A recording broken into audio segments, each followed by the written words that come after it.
এমন একজন পয়গম্বর নবী নিজের চোখে নিজের সন্তানের মৃত্যুর তাণ্ডব দেখেছেন। তিনি 1 বৎসর 2 বৎসর নয়, পৃথিবীর বুকে আল্লাহ যতগুলো নবী পাঠিয়েছিলেন আদম আলাইহিস সালাম থেকে আখরি নবী পর্যন্ত সব থেকে বেশি দিন দাওয়াত দিয়েছিলেন উনি। তিনি হচ্ছেন হযরতে নূহ নবী। 950 বছর দাওয়াত দিয়েছেন। জোরে বলুন সুবহানাল্লাহ। তারপরেও মুষ্টি কত লোক ঈমান এনেছে। যখন তিনি অনুরোধ করলেন তার সন্তান তার কমকে, আমি তোমাদেরকে বিনীত অনুরোধ জানাচ্ছি, আমার আল্লাহকে বিশ্বাস করো, আমাকে নবী হিসাবে বিশ্বাস করো, তা না হলে আল্লাহ তোমাদের জন্য কঠিন আযাব রেখেছেন। জানেন তার ছেলে কিনান সে উত্তর দিল, হে আমার আব্বা, আমরা যদি তোমার আল্লাহকে না মানি তো তোমার আল্লাহ কি করবে, কি আযাব দেবে? নূহ নবী বললেন, হে আমার সন্তান, হে আমার কম, আমার আল্লাহ মুষলধারার বৃষ্টি দেবেন এবং তোমাদিকে বন্যাতে ডুবিয়ে দেবেন। সন্তানের উত্তর কি এলো জানেন? নেমো খারামের, তোমার আল্লাহ যদি বন্যা দেয় এমন উঁচু জায়গায় চলে যাব তোমার আল্লাহর পানি সেখানে পৌঁছাবে না। জোরে বলুন নাউজুবিল্লাহ। চ্যালেঞ্জ কাকে করেছে? আল্লাহকে। আল্লাহ বললেন, হে আমার নূহ, তুমি আর পরে তোমার ওপরে যারা বিশ্বাস এনেছে তাদেরকে নিয়ে নৌকায় চাপো। আল্লাহ মুষলধারার বৃষ্টি দিলেন। মুফাসসিরিনরা লিখছেন, ইসলামের গবেষকরা লিখছেন, আজকে তারিখ পর্যন্ত, আজকে কত তারিখ? 3 তারিখ, 3 তারিখ এপ্রিলের, যেদিন থেকে দুনিয়া আল্লাহ শুরু করেছেন আজকে তারিখ পর্যন্ত অত বড় প্রলয় পৃথিবীতে ঘটেনি। নূহ নবীর জামানায় সমুদ্রের পানিকে আল্লাহ 1250 ফুট উপরে তুলে দিয়েছিলেন, গোটা পৃথিবী ডুবে গেছে। নূহ নবী নৌকায় আছেন, তার সঙ্গে সব জোড়া জোড়া জীব জন্তু পশু পক্ষী আছে। আর নূহ নবী দেখতে পাচ্ছেন তার চোখের সামনে তার সন্তান, তার কম আর তার ছেলে কিনান ডুবে মারা যাচ্ছে। মনের মধ্যে পিতৃ স্নেহ জেগে গেছে, থাকতে পারেনি। আল্লাহকে হাত তুলে বললেন, লা আসিমাল ইয়াউমা মিন আমরিল্লাহ, ওগো আল্লাহ, এটা আমার ওরসজাত পুত্র, তুমি একে রক্ষা করো। সঙ্গে সঙ্গে আল্লাহ বললেন, লামিনাল খাসিরিন, হাত নামাও। দোয়া করতে পাবে না তার জন্যে যে আমাকে মানেনি, আমার নবীকে মানেনি, আমার দিনকে মানেনি, তার জন্যে তুমি আমার কাছে দোয়া চাইতে পাবে না। তুমি যদি আর একবার দোয়া চাও আমি তোমার নৌকো ধরে ওদের সঙ্গে তোমাকেও ডুবিয়ে দেবো। নূহ নবীর হাত নেমে গেল। নূহ নবী দোয়া পড়লেন, বিসমিল্লাহি মাজরেহা ওয়া মুরসাহা ইন্না রব্বি লাগফুরুর রহিম। এই দোয়া পড়ার পরে আল্লাহ পানিকে হুকুম দিল, আমার নূহের নৌকার হেফাজতের দায়িত্ব আমি তোমাকে দিলাম। জোরে বলুন সুবহানাল্লাহ। ছেলের জন্য দোয়া চাইতে পাইনি। ভেবে দেখুন, বাপের চোখের সামনে মারা যাচ্ছে, আর আপনি ভাবছেন আপনার কষ্ট হবে আমার কথা শুনে, আপনার ব্যথা হবে।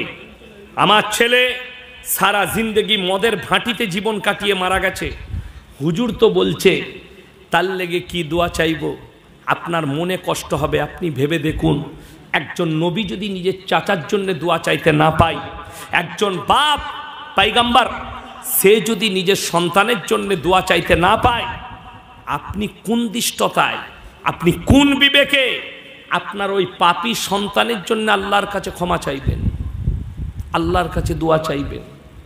আমি আপনার কাছে জানতে চাই, আজকে বলুন, সুদটা গেল, বেঈমান কাফেররা কতটা কামিয়াবি লাভ করেছে। আমাদের কতগুলো মেহনত চলছে ইসলামের, কতগুলো মেহনত বলে দিই।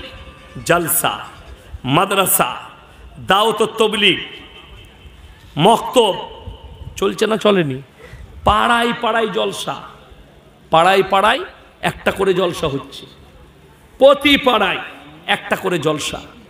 তারপরেও ইসলামকে ইসলাম আপনাদেরকে বুঝাতে পারলাম না। বেঈমান কাফেররা কামিয়াবি লাভ করেছে কেন? তাদের মধ্যে রং আছে, মজা আছে। সুদ, শুধু সুদখোররা সুদ খাচ্ছে। বেঈমান কাফেররা প্রতি বাড়িতে বাড়িতে সুদ ঢুকিয়েছে। আপনাদের এলাকায় বন্ধন লোন, গ্রুপ লোন নাই? আছে? তাহলে বলুন, আপনাদের গ্রামে এলাকায় সব থেকে কম বেতন কার? কথা বলে না? ইমাম সাহেবদের। তাইলে ইমাম সাহেবের যখন কম বেতন, তাইলে ইমাম সাহেবের বউরা সব গ্রুপ লোন করে তো? প্রমাণ দিতে পারবে? করে না। ইমাম সাহেবের ৬,০০০-এ বরকত হয়েছে, তার বিবিকে রাস্তায় বেরিয়ে গ্রুপ লোন করতে হয়নি। আর আপনি টোটো চালিয়ে বীরশিবপুর থেকে উলুবেড়িয়া যাতায়াত করেন, টোটো চালান, মাসে আপনার ২৫,০০০ টাকা রোজগার, ৫,০০০ টাকা কারেন্টের বিল, ২০,০০০ টাকা খাঁটি টাকা, তারপরও তোমার বউকে রাস্তায় বেরিয়ে গ্রুপ লোন আর বন্ধন লোন করতে হয়েছে। তুমি আল্লাহর কাছে কাঁদো, আল্লাহ তোমার মালেতে বরকত দেয়নি, যেহেতু তুমি দিনের ওপরে প্রতিষ্ঠিত না হওয়ার কারণে তোমার বরকত নেই। অথচ একটা ইমামের ৬,০০০-এ আল্লাহ এত বরকত দিয়েছে যে তার বউকে রাস্তায় বেরোতে হয়নি, তার বউকে পর্দায় রাখতে পেরেছে সে। বেঈমান কাফেরদের কাজ, তারা মেহনত করেছে, তারা কামিয়াবি লাভ করেছে। আপনি কামিয়াবি লাভ করতে পারেন। এখন অনেক মেয়ে, অনেক পুরুষ মানুষ কি বলে জানেন আমাদের মৌলবীদের বায়ান শুনে? আরে আমার অভাব যাচ্ছে, আমি লোন নেব না তো কি করব, তুমি মৌলবী টাকা দিবে, এটা বলে।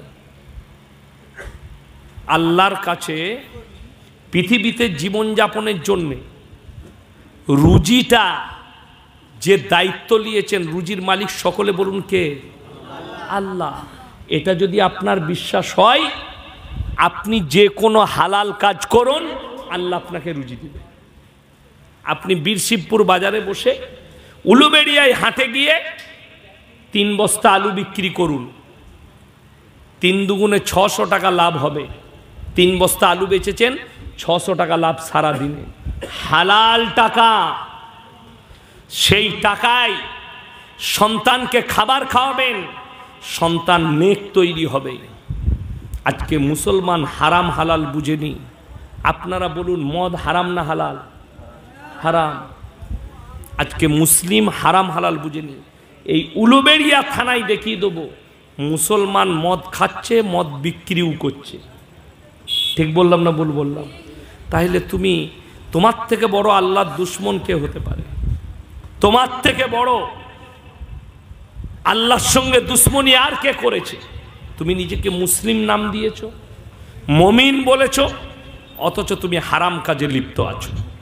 অথচ বলছো যে আমি ইমানের ওপরে টিকে আছি, অথচ মদের কারবার। লটারির টিকিট হারাম না হালাল? আপনি সকালবেলায় উঠে বীরশিবপুর বাজারে চলুন, আমি দেখিয়ে দেবো মুসলমান লটারি কাটছে, মুসলমান লটারি বিক্রিও করছে। ঠিক বললাম না ভুল বললাম?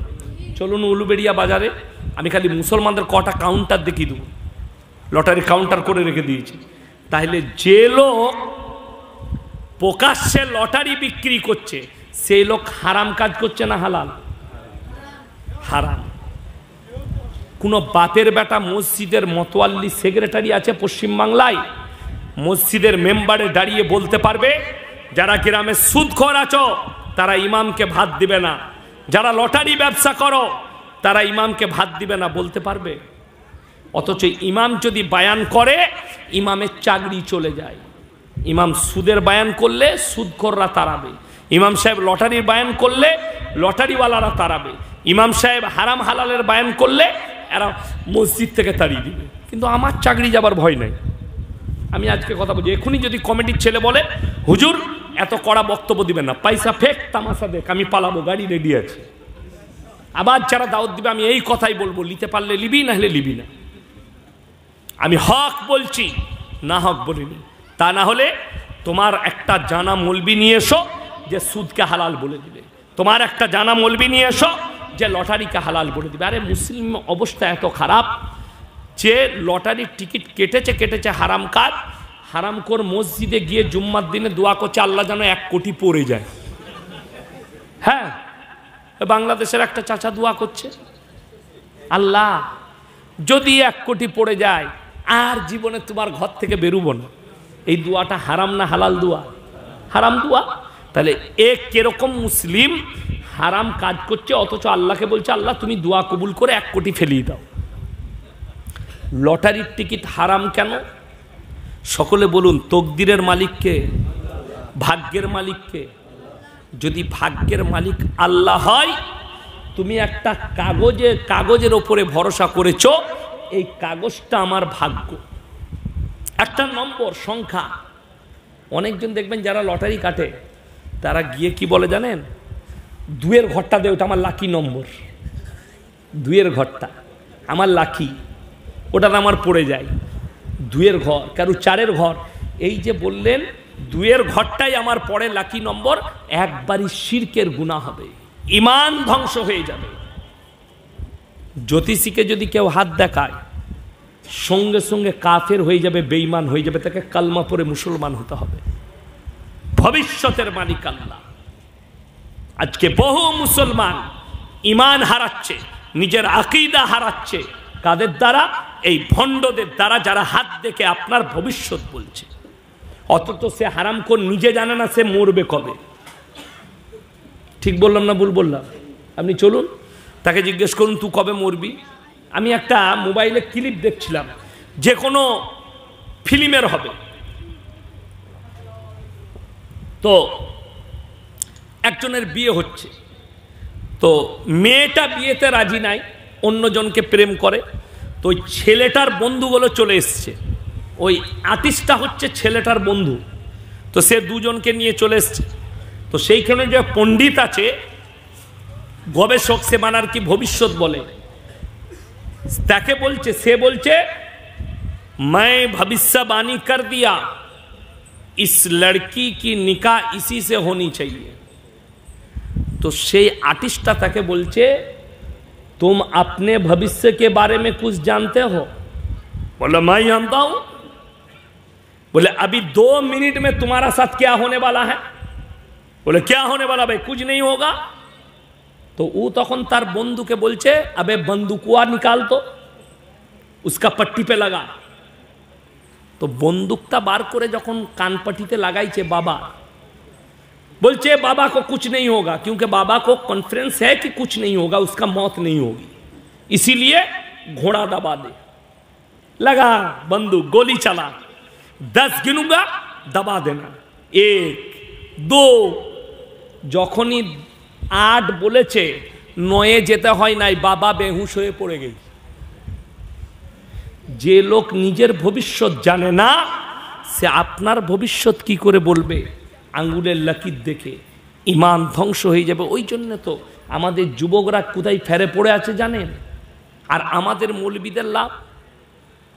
আমি ওই জন্যে একটা জলসাই বলেছি, আমার মতো 100টা মৌলবী ধরা পড়বে কিয়ামতের দিনে, যারা সমাজকে ধোঁকা দিচ্ছে, প্রতারণা করছে। অনেক লোক আমাকে গত পরশু প্রশ্ন করেছিল, এই হাওড়া জেলায়, এই চলছে 3 দিন হাওড়া জেলায়, আবার পরশু আছে হাওড়া জেলায়, এ পরপর হাওড়া জেলায় আছে, দক্ষিণবঙ্গে, এখন উত্তরবঙ্গে এখন জলসা নাই। তো আমাকে প্রশ্ন দিয়েছিল যে হুজুর কোন হুজুরের কথা শুনবো। আমি বললাম আমার কথা শোনার প্রয়োজন লাগবে না, তবে আমি তোমাদেরকে বলে দিই, ইয়াসিনের কথা শোনার প্রয়োজন নাই। আমি বললাম সবজি বাজার আছে না নাই? বললে আমাদের এখানেই বাগনানে কাছে আছে। আপনাদের এখানে সবজি বাজার নাই? আমি দেখে এলাম বীরশিবপুরে আছে না নাই? আচ্ছা, সকালবেলায় যদি বাজারে কেউ যায়, বেগুন কিনতে গেলে কানা বেগুন কিনবে না, দেখে ভালো বেগুন কিনবে? ভালো ঘুরিয়ে দেখে নিবে কানা কিনা। যদি কানা বেগুন কেউ কিনে নিয়ে আসে, বউ কি বলে, তুমি কানা নাকি গো, দেখে লাওনি? বউ বলে না? বলে না। তুমি কানা বেগুনটা চিনতে পারলে, হ্যাঁ, কানা বেগুন চিনতে পারলে, পচা টমাটোর চিনতে পারলে, মাছের পেটটা টিপে দেখে বুঝে নিলে পচা কি ভালো। তুমি পচা মাছ চিনতে পারছো, আর কানা হুজুর চিনতে পারোনি। সমাজকে ধোঁকা দিচ্ছে, প্রতারণা করছে। কোরআন বলছে আপনাদিকে, ইন্নাল্লাযীনা ইয়াকতুমুনা মা আনজালাল্লাহু মিনাল কিতাব ওয়া ইয়াশতারুনা বিহি সামানান কালীলা উলাইকা মা ইয়াকুলুনা ফি বুতুনিহিম ইল্লান নার। হে আমার নবী, ওই সমস্ত হুজুররা যারা নিজেদের পেট চালাবার জন্যে আমার কোরআনের হক কথাকে লুকিয়ে দেয়, তারা নিজেদের পেটেতে আগুন ছাড়া আর কিছু ভরে না। আপনি যান, এই হাওড়া জেলায় পাবেন, ছেলে হচ্ছে না, এমন এমন মাল আছে, হুজুর আছে, ওই আমার তাবিজে ছেলে হয়, কারুর তাবিজে বেটা ছেলে হচ্ছে, খোঁজ নিয়ে দেখুন, সে হারাম করে একটা বেটা নাই। বাস্তব কথা বলছি। এইভাবে সমাজ ধোকায় পড়ে আছে, প্রতারণায় পড়ে আছে।